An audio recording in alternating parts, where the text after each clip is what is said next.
बाबा भीमराव अंबेडकर की जयंती पर याद किए गए बाबा साहेब को।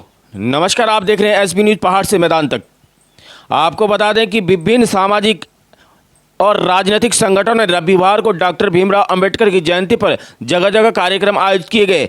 भारतीय संविधान के जनक, प्रथम कानून मंत्री, भारत रत्न, वंचितों के, दलितों, श्रमिकों, महिलाओं के अधिकारों के लिए लड़ाई लड़ने वाले, शिक्षा के महानायक एवं समाज सुधारक, अर्थशास्त्री, भारतीय समाज में समानता एवं समरसता के पक्षधर डॉक्टर बाबा साहेब अंबेडकर जी की जयंती 14 अप्रैल 2024 को स्थान कालसी गेट पर एडवोकेट विजय कुमार के नेतृत्व में बड़ी धूमधाम से बनाई गई।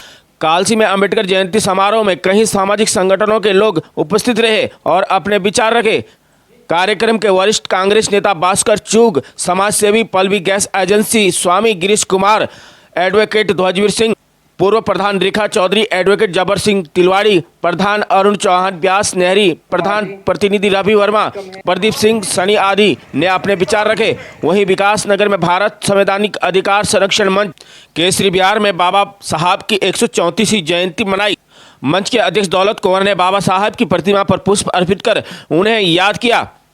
इस मौके पर डॉक्टर नंदलाल भारती, पूजा कुंवर, शशि कुंवर, शिवम, संजय धीमान, यशपाल वर्मा, प्रेम भारती आदि उपस्थित रहे।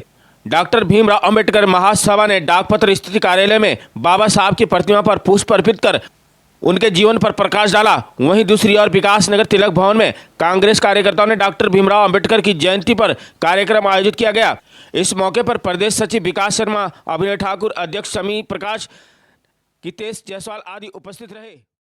कालसी, जिसकी आइडेंटिटी पूरे ही विश्व में है, और यहाँ पर वो कार्यक्रम रखा बाबा साहब की जयंती का। मैं बधाई दूंगा उस टीम को, विजय भाई को और उनकी पूरी टीम को।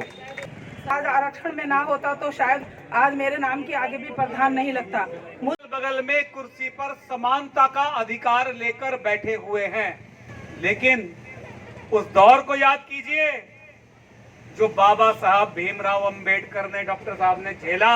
जो संविधान में व्यवस्था की है वो एक ऐसे भारत की व्यवस्था की है जिसको धर्मनिरपेक्ष भारत कहा जाता है। जो कि एक जनजातीय क्षेत्र है। 24 जून 1967 को ये जनजातीय क्षेत्र घोषित हुआ और इस जौनसार बावर के लोग संविधान के बनाए हुए जनजाति के तहत आज देश के अंदर आप IAS, PCS और तमाम उच्च पदों पर काबिज हैं।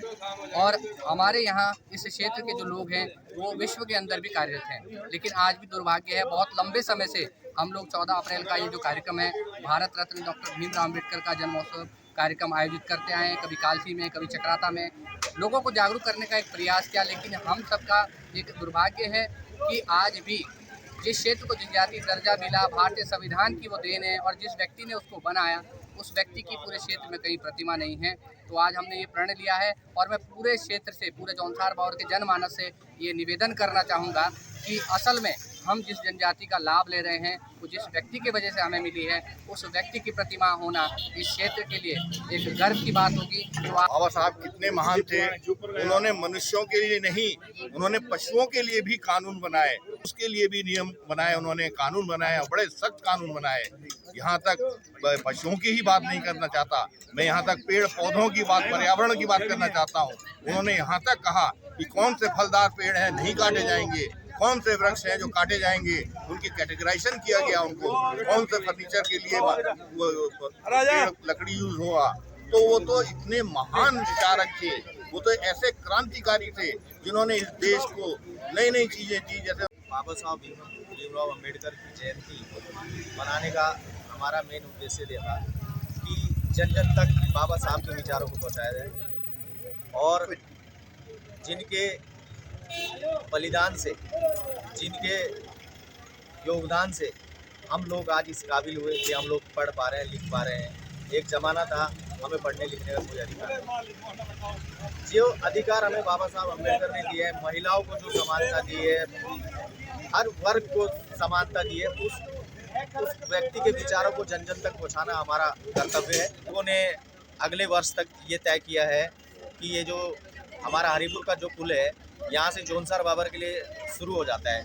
जौनसार बाबर पे हम भीमराव अंबेडकर के नाम से प्रवेश द्वार लगाने की एक प्रयास कर रहे हैं और हमें पूरा विश्वास है कि अगले वर्ष तक हम ये कार्य पूरा कर देंगे और ये राष्ट्रीय स्तर का प्रोग्राम होगा।